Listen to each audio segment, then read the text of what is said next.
जय भीम, जय शिवराय. आज आपण अशा पवित्र वास्तूमध्ये आहोत. खालापूर या ठिकाणी माननीय गट शिक्षण विभाग आहे. या ठिकाणी गट शिक्षण अधिकारी या ठिकाणी आपला कारभार करत असतात. दरवर्षी आपण या कार्यालयाला एक पत्र देतो की खोपोली शहरात आणि तालुक्यामध्ये ज्या खाजगी शाळा आहेत, या खाजगी शाळांनी फीच्या बाबतीमध्ये पालकांना अतिशय सळो की पळो करून सोडलेला आहे. पालक आपल्या मुलाला कोणत्या परिस्थितीमध्ये शिकवतो हे कुठल्या शाळेच्या प्रशासनाला याच्याबाबत देणं घेणं नसतं. आज खोपोली सारख्या ठिकाणी खाजगी शाळा आहेत, इंग्लिश मीडियमच्या शाळा आहेत, परंतु यांच्यावरती कंट्रोल ठेवणारा असा एकही अधिकारी नाही. जिल्ह्याचे शिक्षण अधिकारी, प्राथमिक विभागाचे यांना मी विनंती करतो की आपण या सर्व शाळेची चौकशी करा. या शाळेने या वर्षी किती फी घेतलेली आहे, कोणत्या शाळेने पुस्तकं घेण्यासाठी सक्ती केलेली आहे, कोणत्या शाळेमध्ये टॉयलेट बाथरूमची व्यवस्था नाहीये, ज्या ठिकाणी आहे त्या ठिकाणी टॉयलेट क्लीनर आहे का, पर्टिक्युलर टॉयलेट क्लीनरच पाहिजे, त्या ठिकाणी दाई अथवा अन्य व्यक्तीकडून टॉयलेटचं काम करता येत नाही, ही कायद्यामध्ये तरतूद आहे. परंतु काही शाळा याचा गैरवापर करतात. कुठल्या तरी इतर इसमाला, तो गरीब असतो, त्याच्यामुळे त्याला कामाची गरज असते, त्याच्यामुळे ते तो काम करण्यास भाग पडतो. परंतु अशा शाळा अशा लोकांचं शोषण करते आणि आपल्या शाळेच्या एक माणूस वाचेल किंवा त्याचा पगार वाचेल याकडे ती लक्ष देते. आता या खाजगी शाळा करतात काय, दरवर्षी एखादा कुठला तरी सब्जेक्ट टाकायचा आणि त्या सब्जेक्टच्या नावाखाली हजारो रुपये फी विद्यार्थ्यांकडून लाटायची. आता एका शाळेमध्ये किमान जर 2,000-3,000 विद्यार्थी असतील आणि जर प्रत्येक विद्यार्थ्या पाठीमागे जर 2,000 रुपये वाढवले या शाळेने, तर विचार करा हा आकडा कुठपर्यंत जातो. हा सर्वसामान्य जनतेसमोर उघडपणे या पालकांच्या खिशावर टाकलेला दरोडा आहे. आणि या दरोड्याची शहानिशा कोण करणार, तर मग हे असे आपले गट शिक्षण विभागामध्ये काही अधिकारी असतात, ते चौकशीला जातात.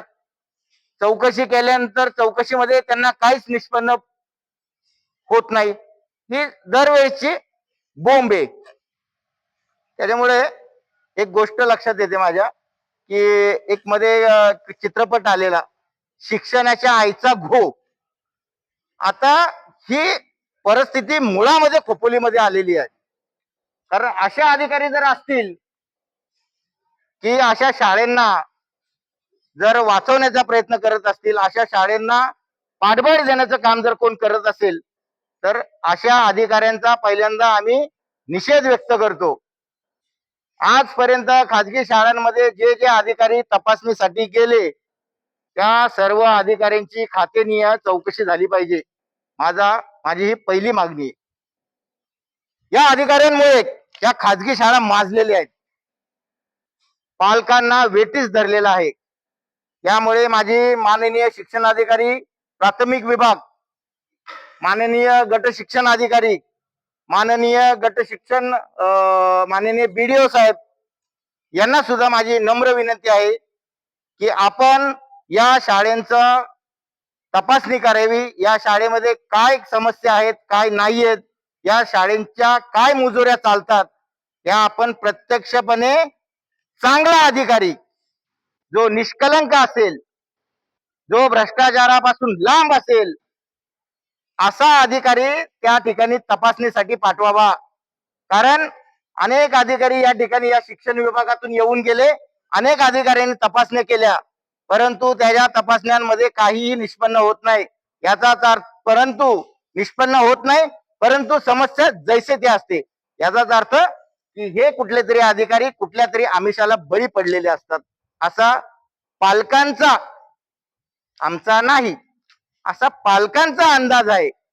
म्हणून एक चांगला अधिकारी आपण नेमावा व या शाळेच्या या शाळेची तपासणी खोपोली शहरात किंवा तालुक्यामध्ये ज्या खाजगी शाळा आहेत त्याच्या तपासण्या कराव्या, त्यांच्या फी वरती कंट्रोल आणावा. विद्यार्थ्यांचं दप्तर शासन बोलत आहे वारंवार की विद्यार्थ्यांचं दप्तराचं ओझं कमी केलं पाहिजे, परंतु खोपोलीमध्ये खालापूरमध्ये काही खाजगी शाळा अशा आहेत की पैशाच्या हव्यासापोटी ते विद्यार्थ्यांना एखादा सब्जेक्ट वाढवून देतात आणि विद्यार्थ्याच्या पाठीवरती अजून ओझं टाकतात.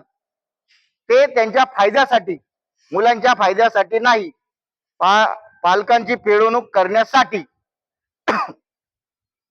प्रशासनाला नम्र विनंती आहे, आपण या शाळेची कसून तपासणी करावी व ज्या शाळा दोषी असतील त्यांच्यावर त्वरित कायदेशीर कारवाई करून त्यांना योग्य ती समज किंवा योग्य ते कारवाई करून त्यांना दंडात्मक असो किंवा अजून कोणत्या प्रकारे असो त्यांना हे शिक्षा मिळावी, ही एवढी नम्र विनंती. जय भीम, जय संविधान.